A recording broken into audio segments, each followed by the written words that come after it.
Hello and welcome. Sorry about that little tiny glitch at the beginning there. I put on the intro, and for some reason, instead of going to the intro, it didn't start right away. And when it started, I clicked it off immediately, and so I ended up clicking it off instead of on.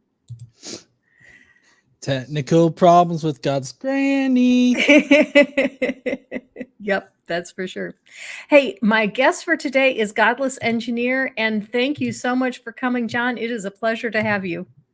Oh, it's a pleasure to be here. I always like coming on to your channel there, Godless Granny. Today we have something really fun. And there's a good story behind this, and I'll go ahead and tell the story. And that is, last week while I was doing my stream, Robin went and got the mail, and in the mail was this envelope from Thomas Steverson, pronouns aw shucks and yeah buddy, and it was addressed to occupant with my address on it. And Robin, being an occupant of the house, opened it, and with all the religious stuff inside, knew immediately that it was really intended for me. And so Robin told me about it.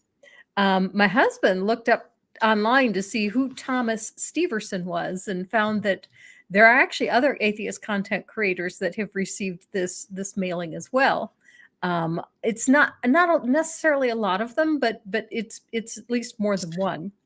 And in the envelope were two items: a 6-page letter from Thomas and a tract from Ray Comfort called The Atheist Test.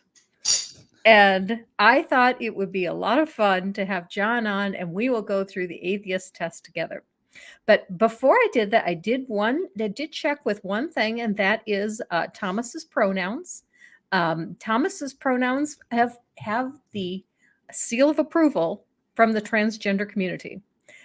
Robin said that he thought these pronouns were superb. He would enjoy using these pronouns himself.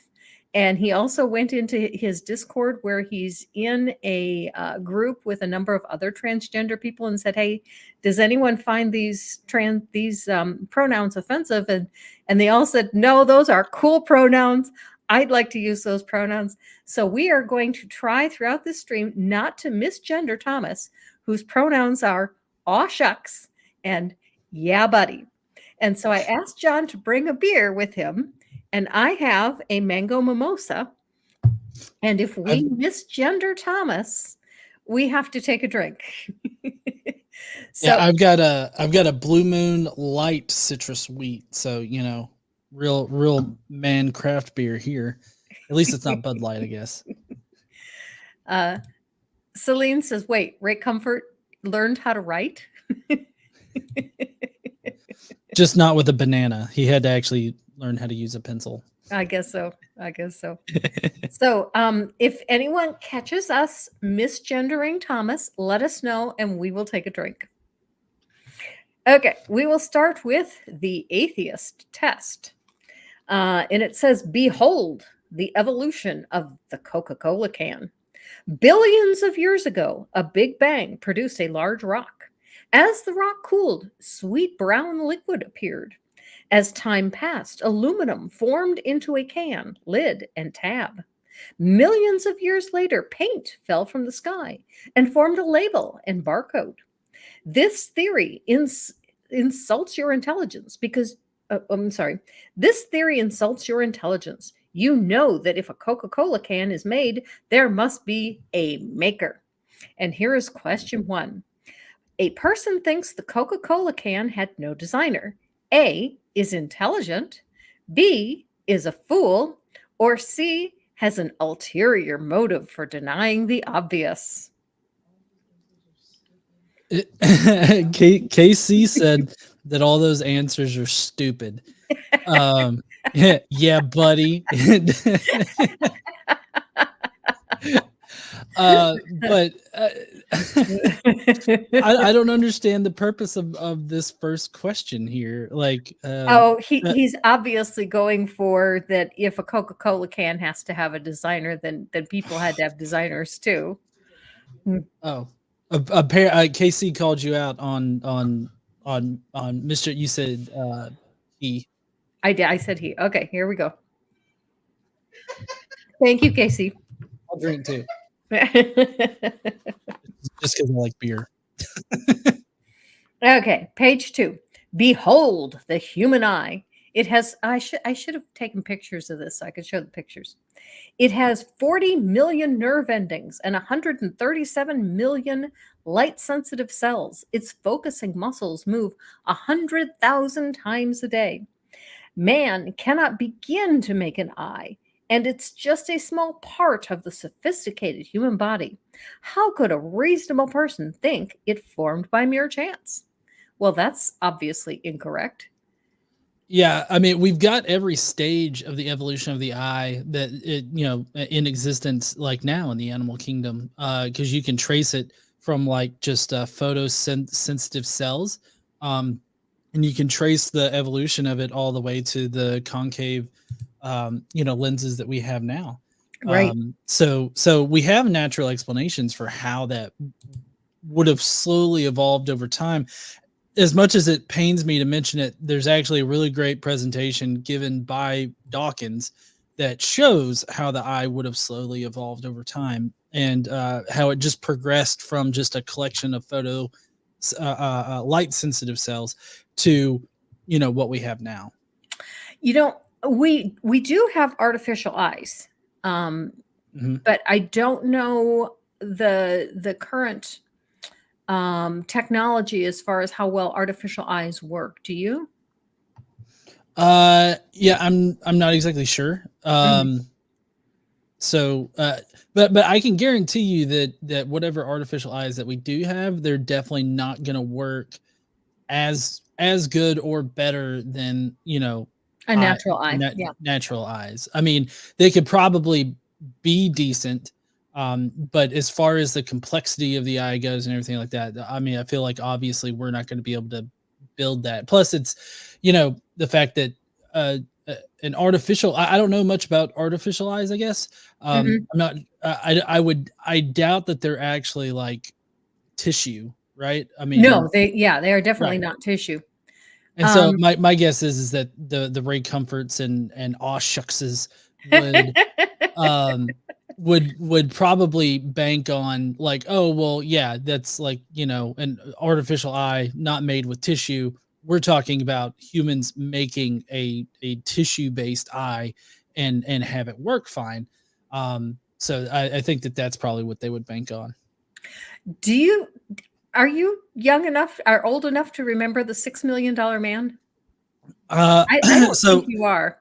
I was born after that time, but I Mhm. know about the $6 million man. 'Cause he had a bionic eye that could see better than a real eye, than Yeah. a natural eye, and I think it's only a matter of time before we're able to develop, artificial eyes that actually are better than the originals. Oh, yeah, I think we definitely are. And I mean, I always like how in movies and television they have such an optimistic view of the future.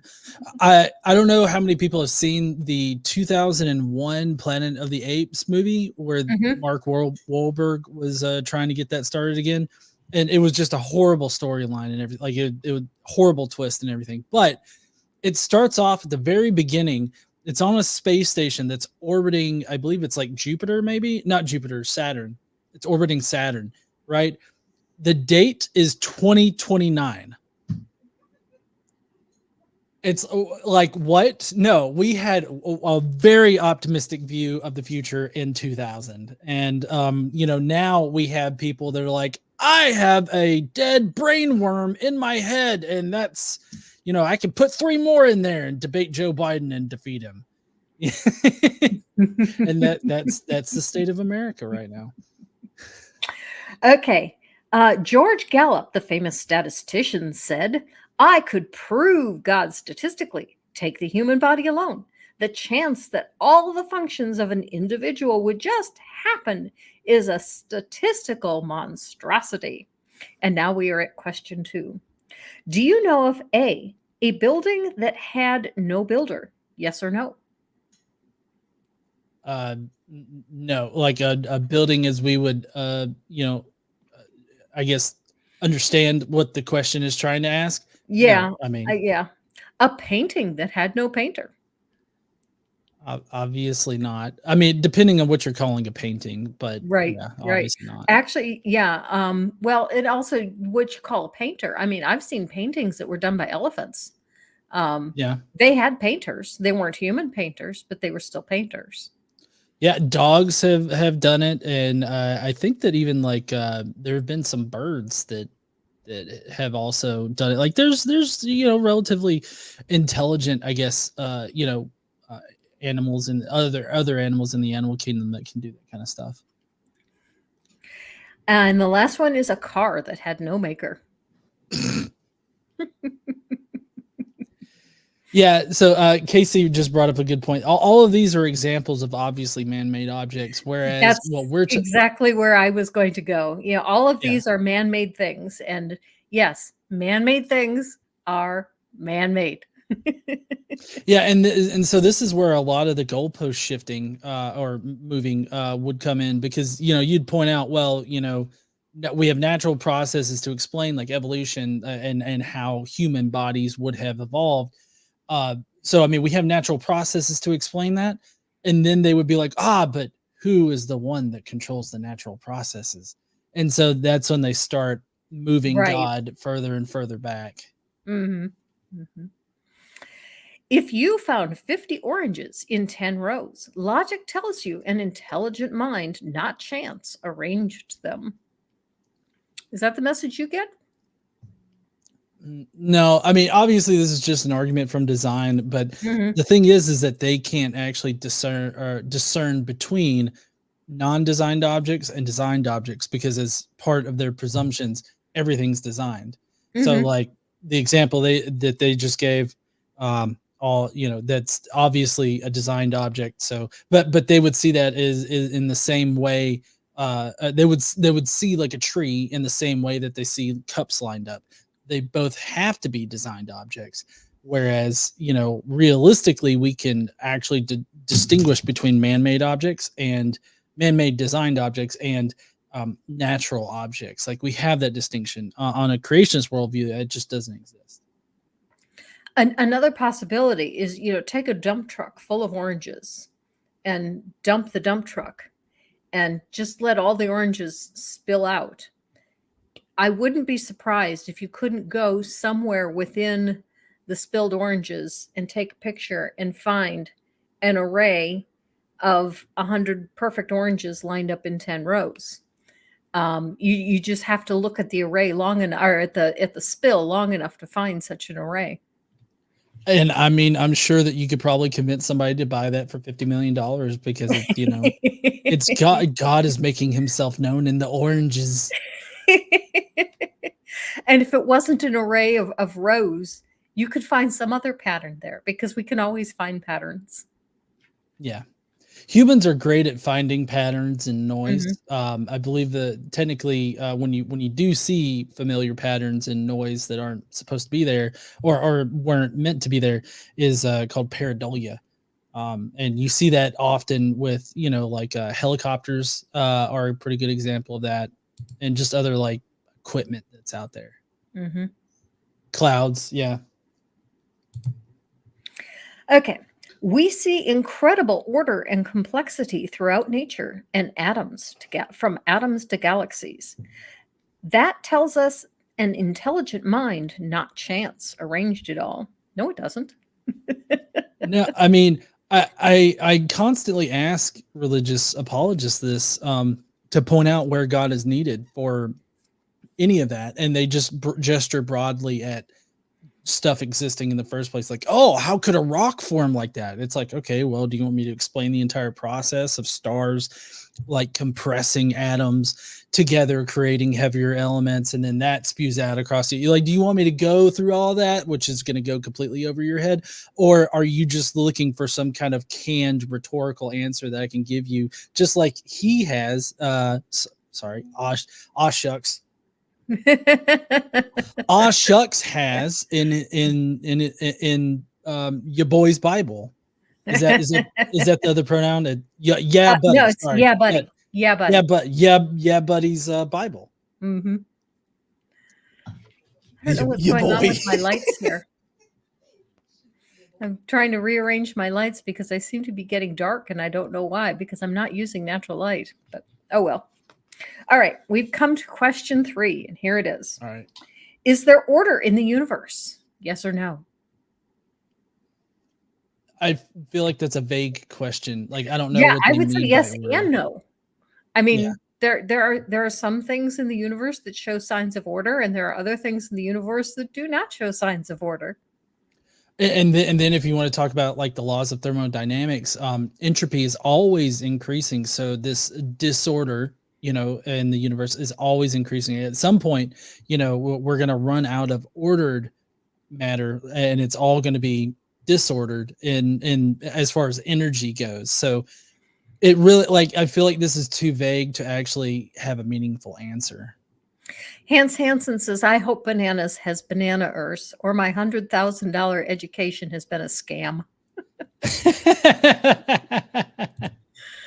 And Pandora's Unboxing says, a rock requires a rocker.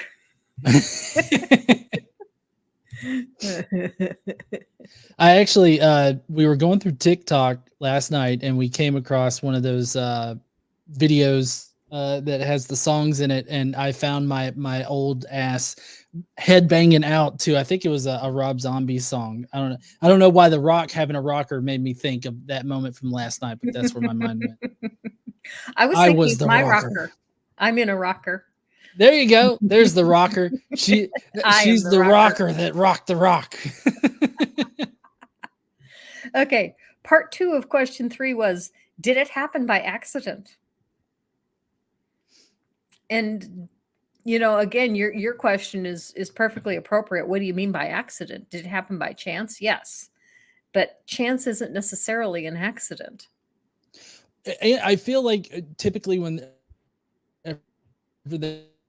they ask this, just apologists in general, so I don't have to drink again. Whenever they ask this, I feel like the implication of accident means that there's no cause for it. Right. Like there's no discernible reason as to why it happened. Mm-hmm. And that talking about that with respect to the natural world, I feel, you really have to specifically define what you mean by accident, because like is there like a cause for it? Yeah. Is there are there preceding events that indicate that it will happen? Yes, of course.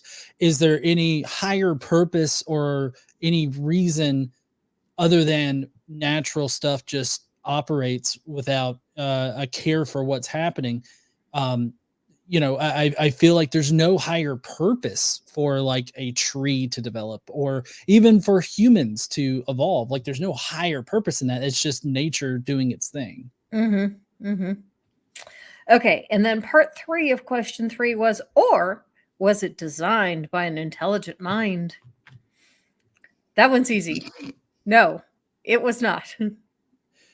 Yeah, I feel like they have to presume that everything is designed in the same respect that like a car is designed in order to make this conclusion, or to come to this conclusion, because otherwise, they have to tangle with the idea of God and nature.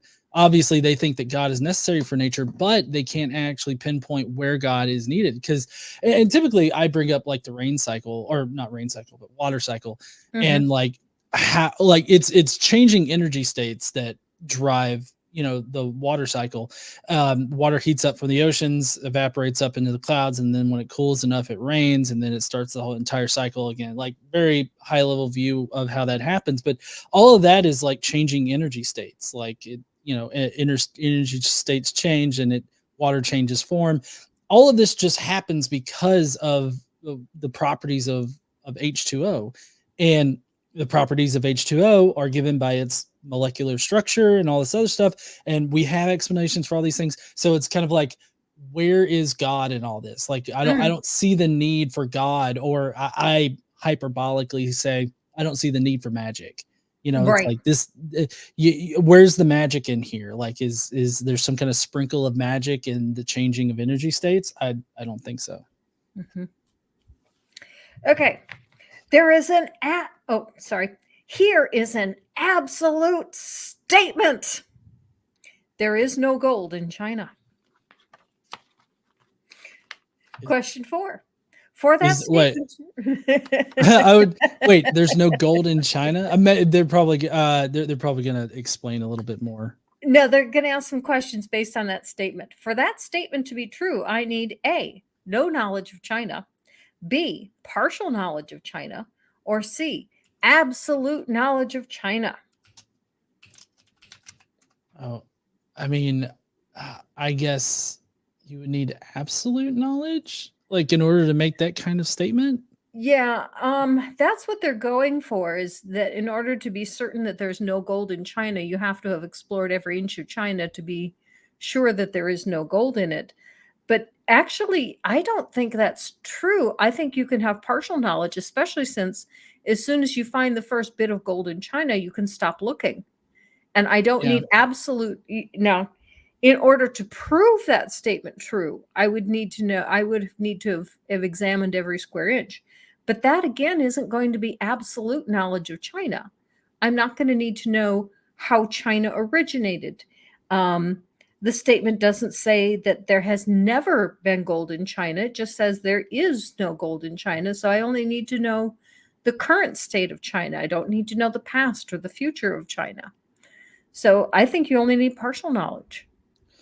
I mean, I would agree, and I mean, I was going to make the point that you can make a strong logical inference as to whether or not there's gold in China. Like, you could have all of the background information about like the soil concentration and like whether or not gold could even form in China. Like I don't know. Like there's obviously gold in China. I mean, I'm looking at a page right now that it's like, oh, there's gold mining in China, so obviously there is gold and there's nothing to prevent there from being gold in China. But like if you had the information that suggested, oh, there's more than likely not, or there's more than likely there's no gold in China, so like you can make a probabilistic determination of that.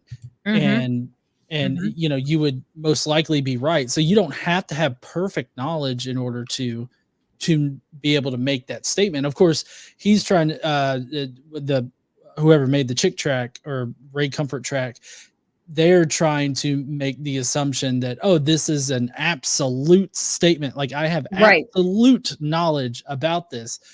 But I feel like anybody that needs absolute knowledge in order to make any kind of statement or claim, I feel like they're going to find themselves in a hard position for making any kind of statement. Like there's always an element of the unknown in a lot of things that we know today, unless it's logically impossible for something to happen, occur, or if it's logically impossible for something to be a fact, then I mean, unless that's it, then there's this element of you could be wrong. It's the whole there's no black swans kind of thing. Right. Well, the absolute is actually what they're going for, because the next thing is they have their atheist there saying there is no God. This is another absolute statement. To prove it true, I must have absolute knowledge that there isn't one. Now, I personally don't make that statement. I don't make the statement that there is no God. I say I am agnostic toward all gods about whom I have no knowledge or insufficient knowledge to make a claim about.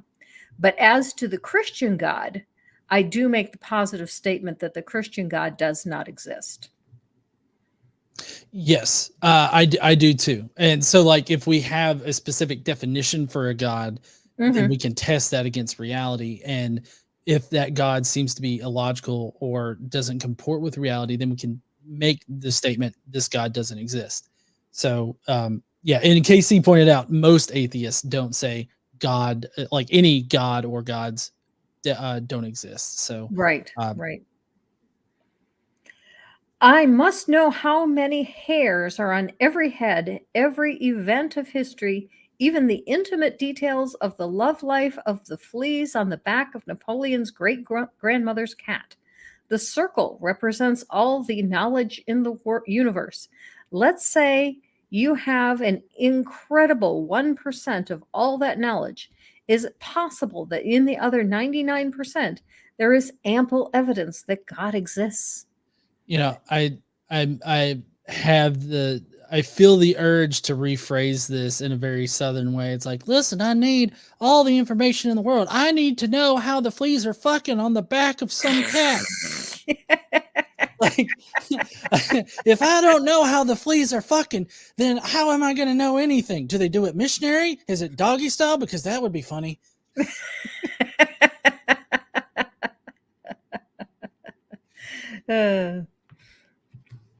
But the real question to me, though, is okay, yes, it's possible that a God or some gods could exist.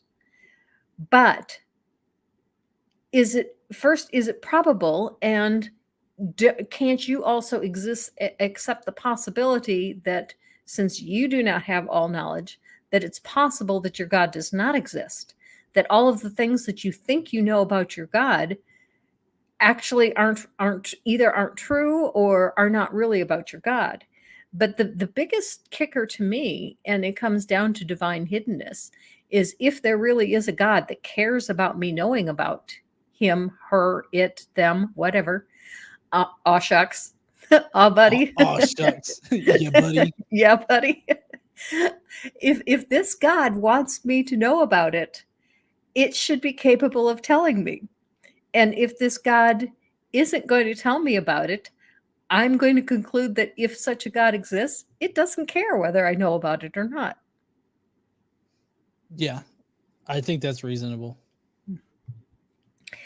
Let's see. If you are reasonable, you'll admit, with my limited knowledge, I believe there's no God. Yeah, I'll agree to that statement. I do believe that there is no God. Yeah, I also believe in no gods. You're not really an atheist. You're agnostic. You don't know. That's like a man who looks at a building and doesn't know if there was a builder. Yeah, he's kind of splitting hairs here because I actually call myself an agnostic atheist. Yeah, same here. I mean, I feel like maybe aw shucks doesn't know the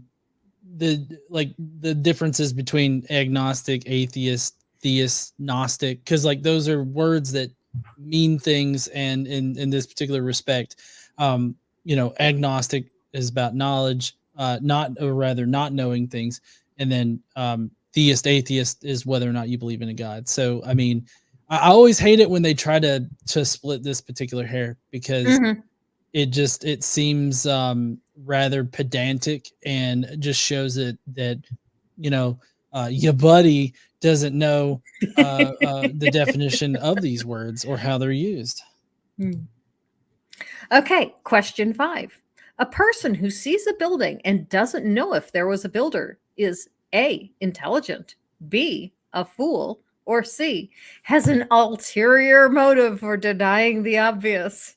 So this is a really good example of begging the question. Yep.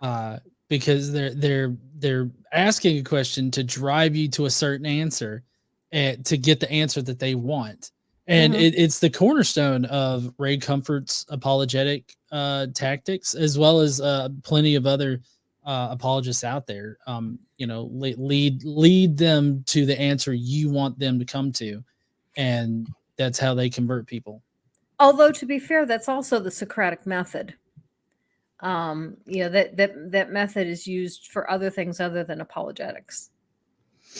Yeah, well, I guess I don't know. I guess on the Socratic method, just using questions to ask a person to thoughtfully consider a position. I guess I've never really seen it as begging the question. Yeah, because you're right. They're not really trying to push them in a particular direction. The questioner will go different directions depending on the questions the answers that they get, rather than trying to steer them. You're right. You're right. Yeah. Perhaps you have questions that keep you from faith. We have faith in lots of things that we don't fully understand. A tablet works even when you A tablet works when you turn it on, even if you can't explain it. God is an eternal spirit, immortal and invisible, like TV or radio waves. He can't be experienced until the receiver is switched on. I'm guessing that's in the face down, ass up position. Like that's when you're switched on, right? That's when you get turned on, is when you go face down, ass up, and you wait for God to enter in, Oh, the gosh. prostate. I don't think I want God entering in. Thank you very much.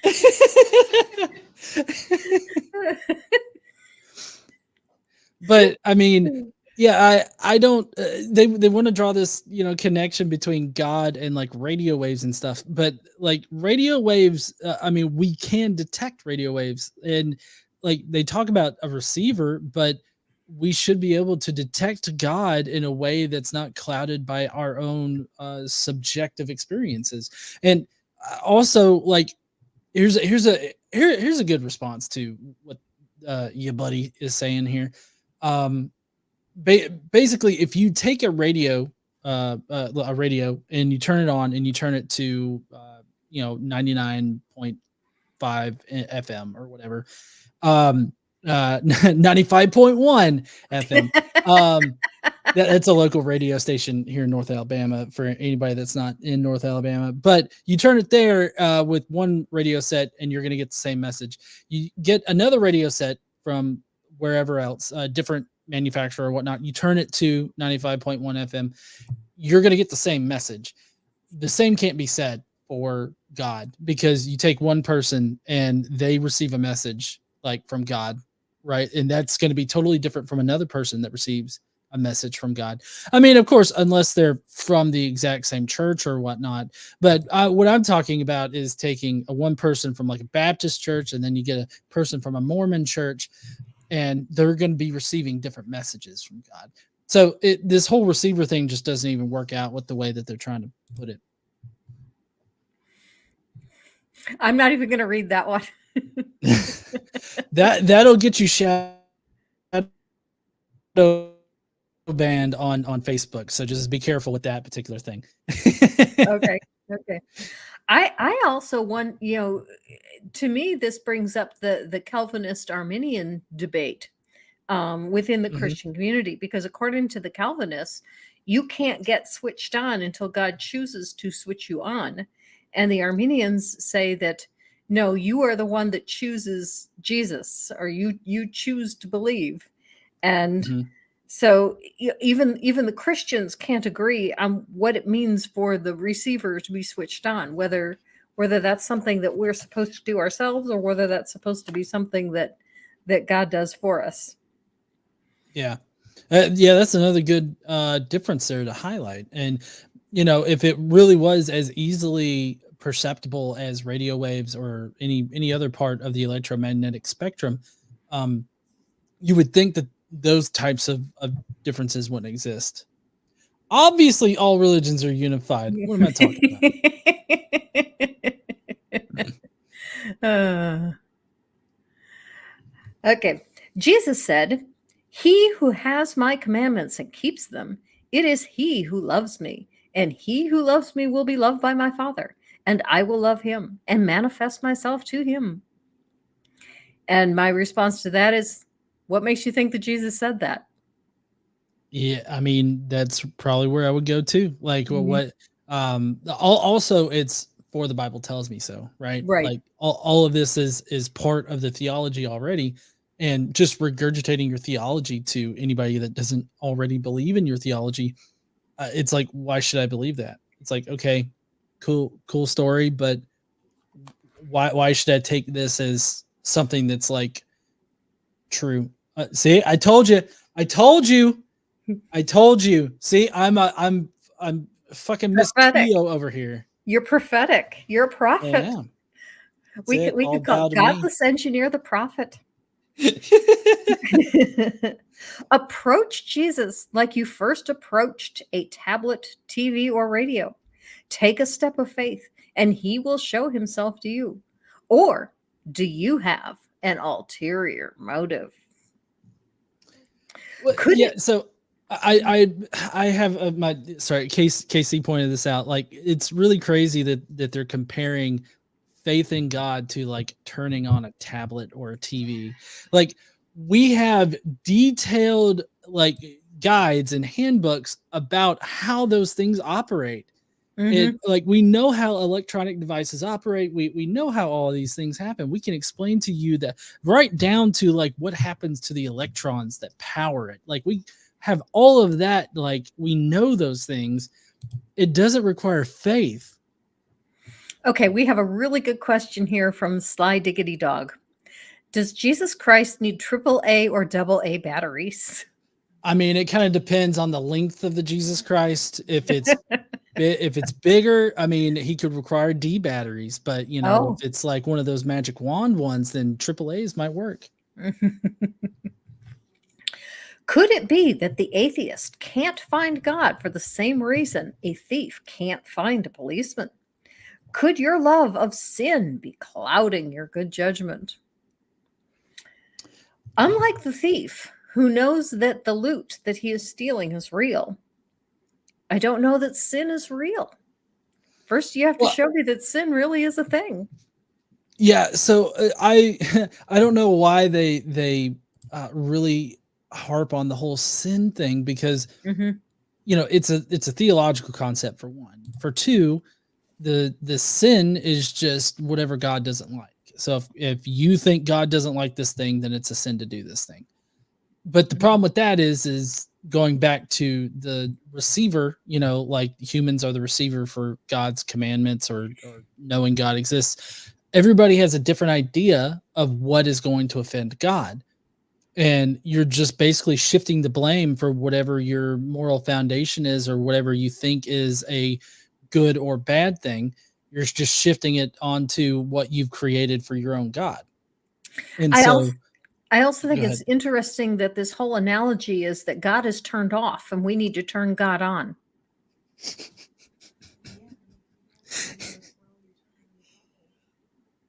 Okay, I've got to repeat this. Casey said that you do that by swirling your tongue around God's butthole. And I think that's what the face down part is. Oh. No, that's the ass up part? We're ass up, so you go down. We're ass up, so evidently that turns God on. God likes him some butt. He definitely does.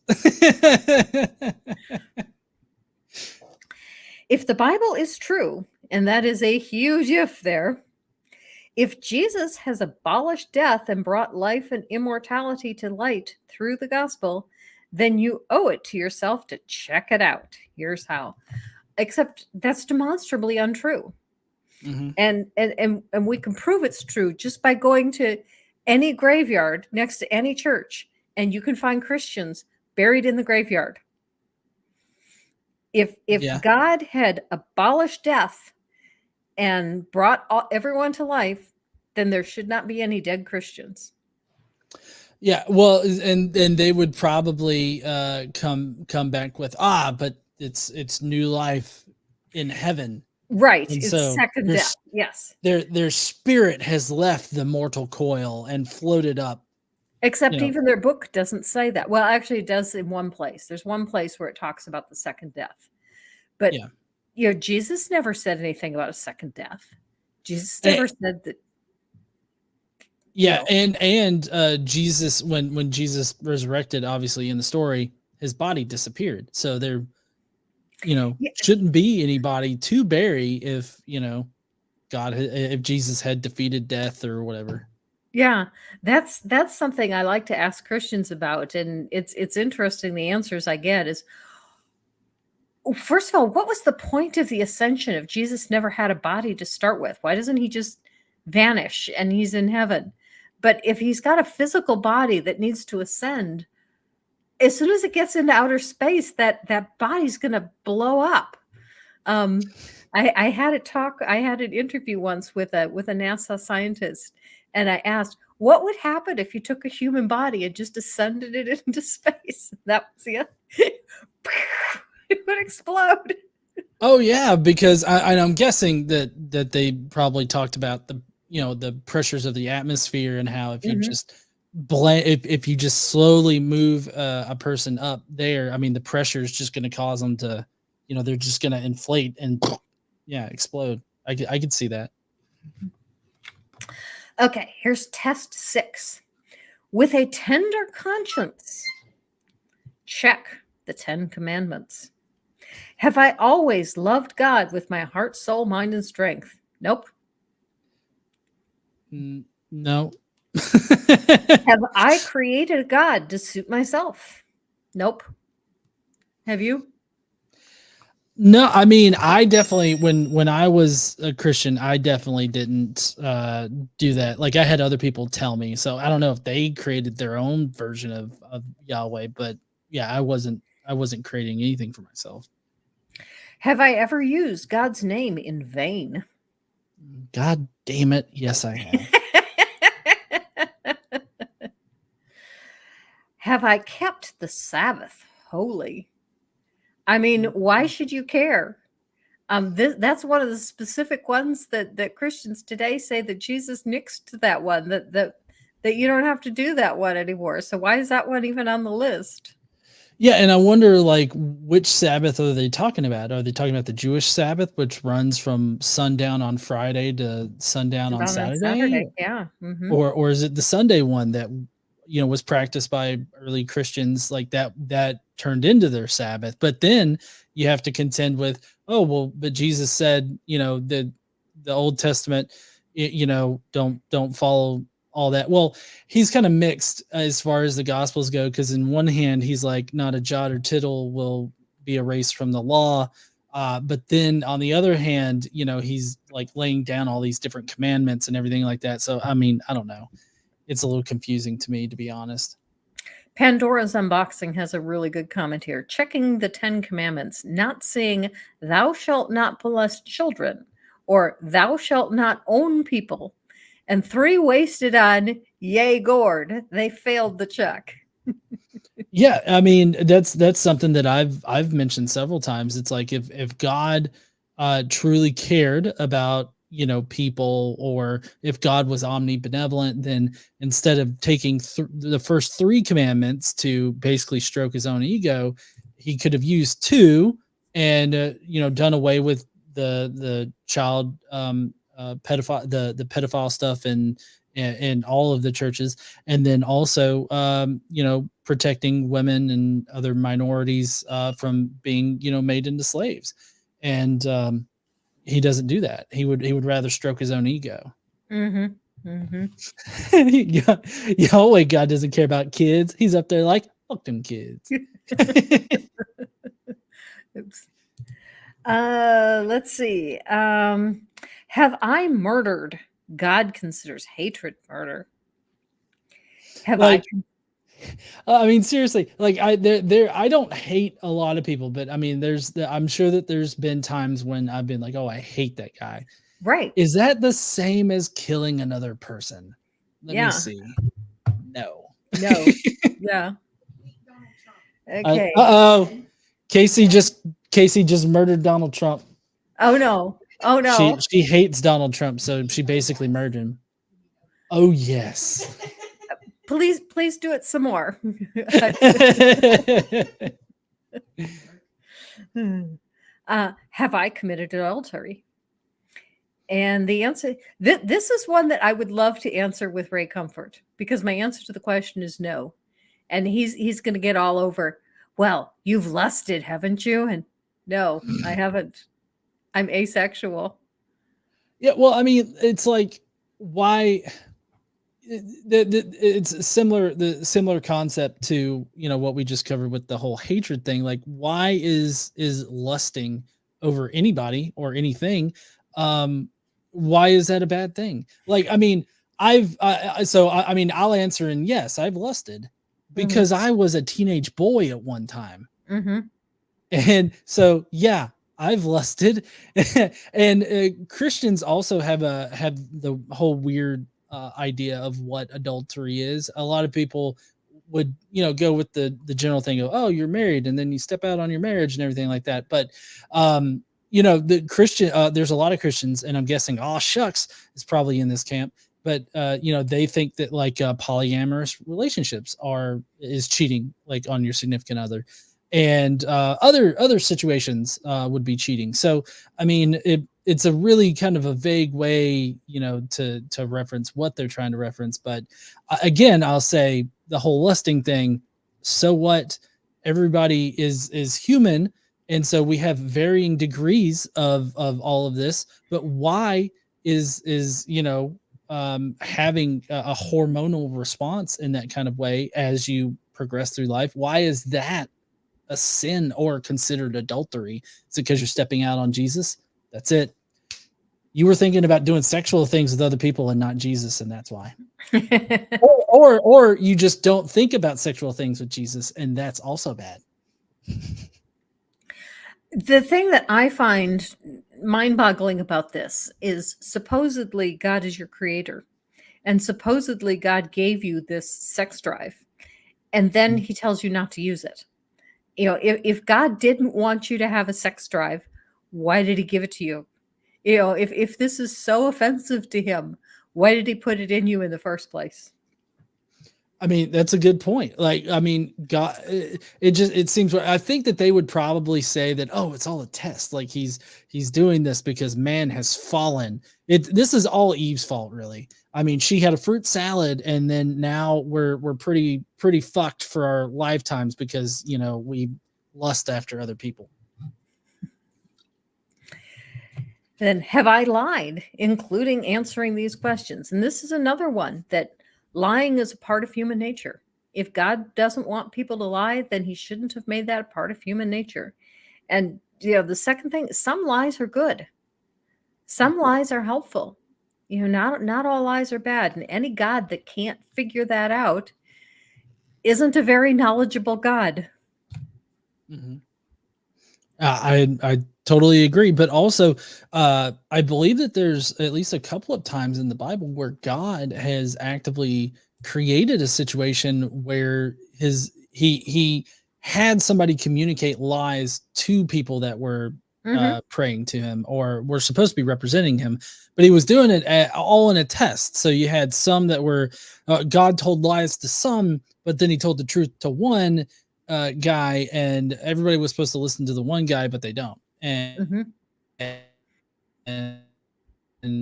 so like God lies, but he's requiring us not to lie. I don't know. It seems like a double standard to me. Yep. He's a do as I say, not as I do God. Oh yeah. Rules for thee, but not for me. Have I coveted? Greed, materialism. I would say I definitely have coveted. I will openly admit coveting Stephen Woodford's brain. I would love to have that brain. Yeah. The last thing I think I coveted was probably my Quest 3. My Meta Quest 3, the VR headset. Yeah. I coveted that. Huh? No, I just wanted one. Oh, I know. I know. Okay, then it says, listen to your conscience. Okay. Do you hear anything? I don't hear anything. I don't hear anything. Oh, apparently my conscience is saying that I should buy my wife dinner, so I guess that's what.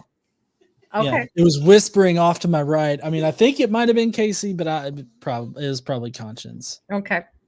On Judgment Day, we must give an account of every sin to a holy, righteous God. If you're found guilty, you'll justly end up in hell. Can you just imagine possible. it? Yeah. Go ahead. Well, I was just gonna say, can you imagine it? You get up to hell and you're behind Matt Gaetz, and you have to hear the angel be like, "I see you transported a young girl across state lines to have sex with. She was underage. What say you?"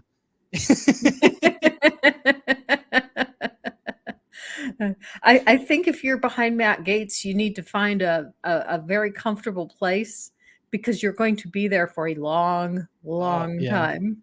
Well, and it's the same way with a lot of the conservative, like family first kind of Christians out there. They profess, being very family oriented or very straight and narrow. I'm a good Christian person kind of thing. But then it's like the next day, it's like, yes, he did pay for, two of his mistresses to go and get abortions in the next state, but he definitely thinks abortion should be outlawed.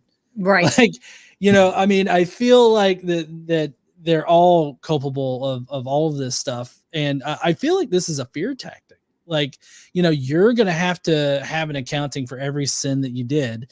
And so like, everybody's like, oh shit, really? I don't really want to tell them about ages 14 to 17. Don't. Yeah, and that's what makes this God logically impossible.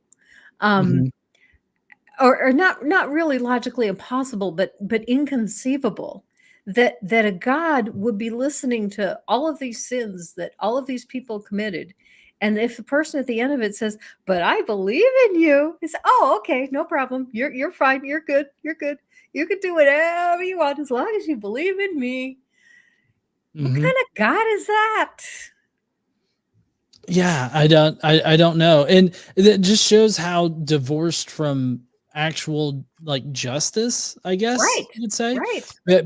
Because there's no like it in some interpretations of Christianity, there's literally no justice that happens. I mean, and that's a selling point for those types of Christianity, because they're like, no sin is too big for you to come to Jesus. It's like, oh, okay, I guess that's what convinced Jeffrey Dahmer, right? There's no sin too big.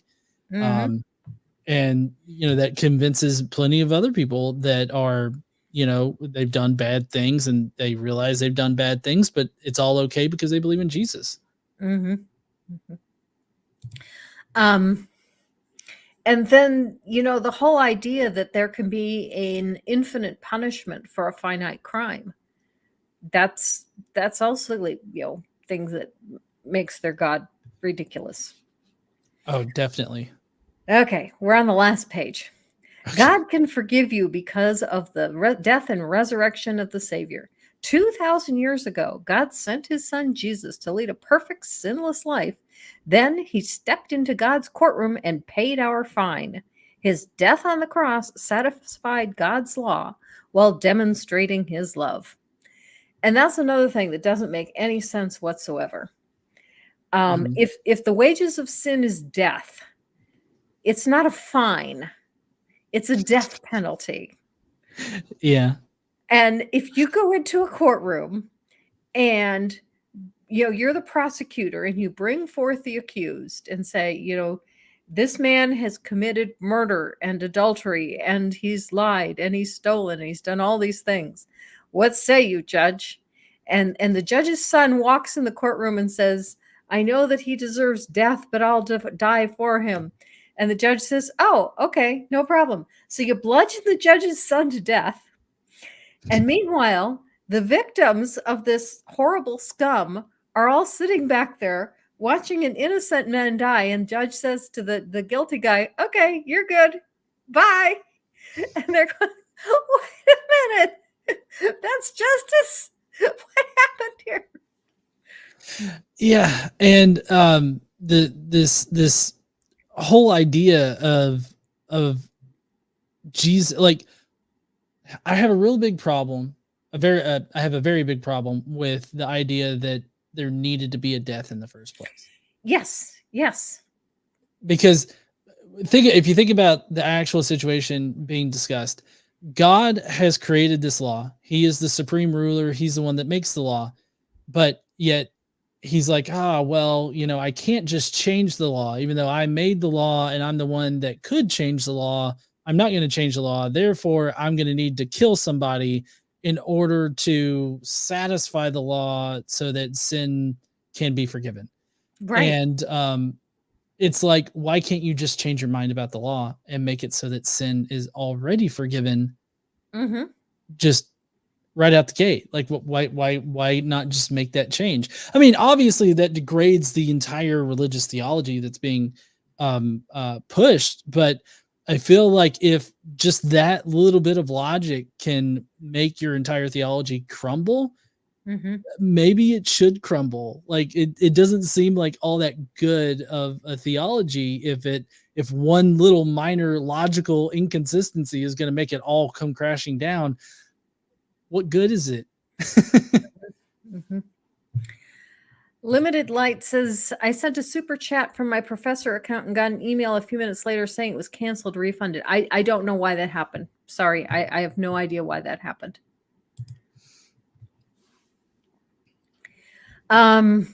Yeah, one of the things that I mention somewhat frequently is I find this God's lack of problem solving skills disturbing. His answer to everything is death. You told a lie, death. You committed adultery, death. You stole something, death. Why is this God so lacking in problem solving skills that he can't say, okay, let's work with you and try to reform your behavior. Let's try to figure out why you found the need to steal. Let's make sure your needs are being met and you can become a contributing member to the community. But no, this God just death. I mean, he's definitely a broken record when it comes to it, and it's very infantile, his solutions to things, because like you said, it's just all death. It's like, oh, what'd you do? Oh, I stole bread so that my family could eat. Death. Right. Okay, we're almost done. God so loved the world that he gave his only begotten Son, that whosoever believes in him should not perish but have everlasting life. If we humble ourselves and repent, God will forgive us. The shed blood of Jesus can wash away your sins and make you clean. Yeah, just soak yourself in blood and you'll be all clean and shiny. That's totally normal and not crazy and psychotic. Yeah. Repent, put your trust in Jesus and be saved from God's wrath. Why is God so wrathful in the first place? What's his problem? I have no idea. I mean, that's a good question, but I mean, I have no idea. Make Psalm 51 your prayer, then read your Bible daily and obey what you read. God will never let you down. Oh, gosh. Yes, he will. He absolutely will. Okay, we have a $5 super chat from Fred Harvey, who said, the biblical God is so very human. And Maya Atkinson said, is this a ploy to make us all super chat? We need more tests. More testing is needed, please.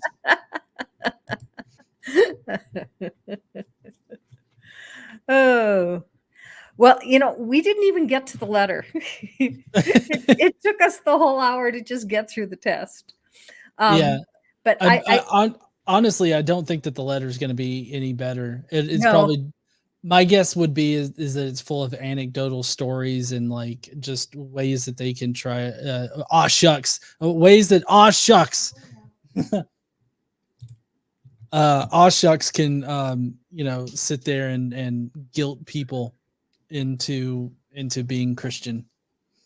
Thank you very much, Michael Beverly, for the super chat. It says, hey friends, 2 of my favorite YouTube skeptic channel hosts, be blessed by the FSM or some other deity, maybe Cthulhu. I'm not sure how you say that.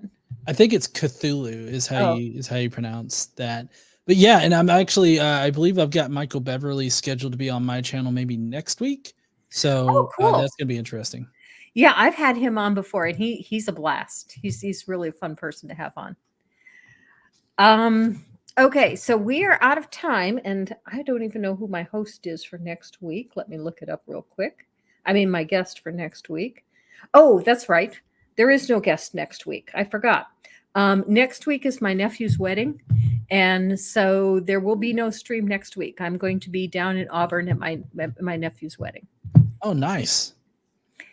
What are you going to be doing next week, Godless Engineer?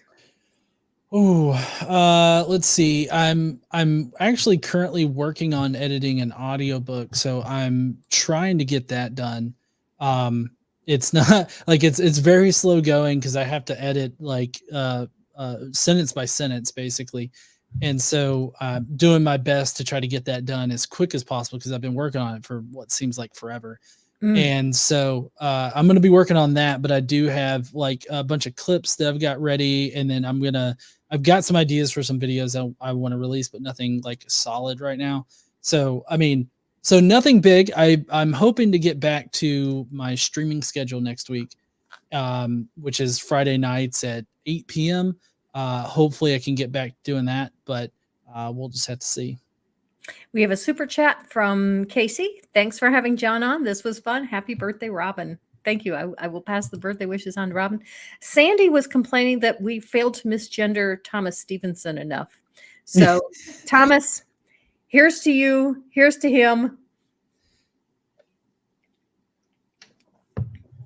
That was fun. That was a lot of fun. Did we pass the test? I think we did. I think that we did. We're definitely atheists as fuck. I think that's the final stamp that we should give ourselves. That's exactly what I was going to conclude as well. We've passed the test. We are atheists. Thank you, everyone, for joining us. This has been a lot of fun. I will definitely. I'm going to read over the letter, and if it's as funny as the track, I'll do the letter on a future stream. And if it's just a bunch of garbage that we can't even make fun of, then I'll just toss it. But we'll see which way we go. I can't wait to see what, if anything, comes of it. So be sure to let me know. Okay, I will definitely do that. And thank you so much, John, for helping me out. I hate monologuing, and that's what I needed someone for a sounding board. I'm always good for a sounding board. If there's one thing I'm good at, it's like just talking and consistently talking. Thank you to all of you, and live your life.